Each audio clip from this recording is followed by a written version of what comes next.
கிறிஸ்துவுக்குள் அன்பானவர்களே, ஆண்டவரின் இரட்சகருமாகிய இயேசு கிறிஸ்துவின் இன்ப நாமத்தில் அன்பின் வாழ்த்துக்கள்.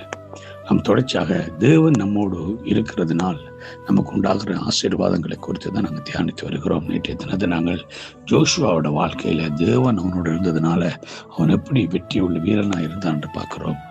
நாளை நாங்கள் பார்க்க போற மிக முக்கியமான ஒருவர் தாவீது குறித்து நாங்கள் பார்க்க போகிறோம். தாவீதோடு தேவன் இருந்தார். தாவீதோடு தேவன் இருந்தது நிமித்தம் அவன் எப்படிப்பட்ட பலவானா இருந்தான், எப்படிப்பட்ட ஆசீர்வாதங்களுக்கு சொந்தக்காரன் பார்க்கிறோம். 1 சாமுவேல் 16வது அதிகாரம் 12, 13வது வசனத்தை நாங்கள் பார்க்கும் பொழுது, ஆள் அனுப்பி அவனை அழைப்பித்தான். அவன் சிவந்த மேனியும் அழகிய கண்களும் நல்ல ரூபம் உள்ளவனாயிருந்தான். அப்பொழுது கர்த்தர், இவன்தான், நீ எழுந்து இவனை அபிஷேகம் பண்ணான்.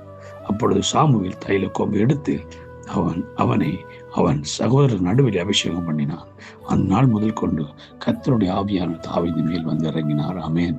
சாமுவேல் எழுந்து ராமாவுக்கு போய்விட்டான். பிரியமானவர்களே, ஆண்டவர் அங்கே பார்க்கிறோம், அழகா சொல்லுகிற ஒரு வாசி 7ஆம் வசனத்துல கர்த்தர் சாமுவேலை நோக்கி, நீ இவர்களுடைய முகத்தை இவர்களுடைய சரீர வளர்ச்சியை பார்க்க வேண்டாம், நான் இவனை புறக்கணித்தேன்.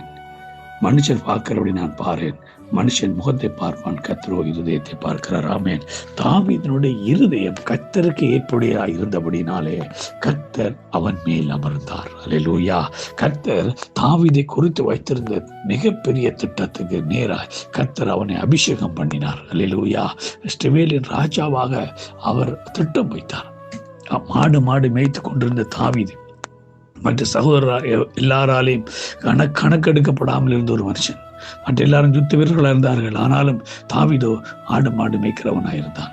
அப்படிப்பட்ட ஒருவன் ஆண்டவருடைய இருதயத்துக்கு ஏற்றவனாக இருந்தபடினாலே கர்த்தர் இஸ்ரவேலின் ராஜாவாக அபிஷேகம் பண்ணுகிறது மாத்திரமில்லை. பிரியமான தேவனுடைய பிள்ளைகளே, அவன் மேல் கர்த்தருடைய ஆவியானவர் வந்து இறங்கினார் என்று நாங்கள் வேதத்தில் பார்க்கக்கூடியதாக இருக்கிறது.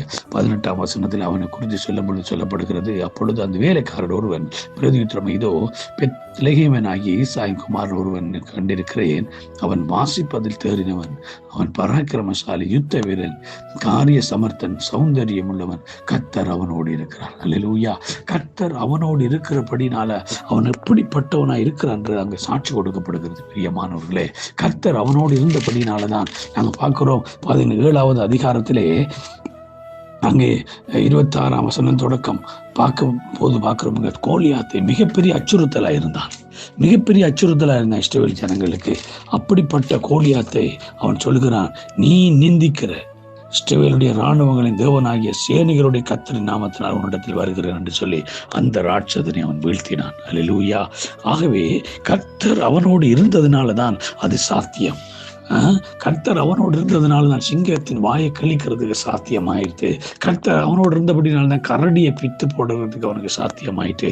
கர்த்தர் அவனோடு இருந்தபடினால்தான் கோலியத்தை முறியடிக்கிறதுக்குரிய பலன் அவனுக்கு உண்டாயிட்டு. பிரியமானவர்களே, இன்றைக்கு நீங்களும் நானும் கர்த்தரோடு இருந்தா கர்த்தர் எல்லாவற்றையும் வாய்க்கச்சு வராமேன். அங்கே 18வது அதிகாரத்திலே 14வது வசனம் அங்கே எங்களுக்கு சொல்லுகிறது, தாவீது தான் செய்த எல்லாம் புத்திமானாய் நடந்தான், கர்த்தர் அவனோடு இருந்தார். ஆமென்.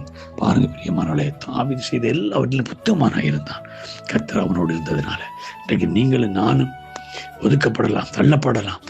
ஆனால் கர்த்தருடைய ஆவியானவர் மேல் அபிஷேகம் பண்ணும் பொழுது, கர்த்தர் உண்மையில் அமரும் பொழுது, கர்த்தர் உன்னை புத்திமானாய் நடத்துவார், காரிய சித்த உள்ளவனாய் மாற்றுவாய், யுத்த வீரனாய் மாறுவாய்.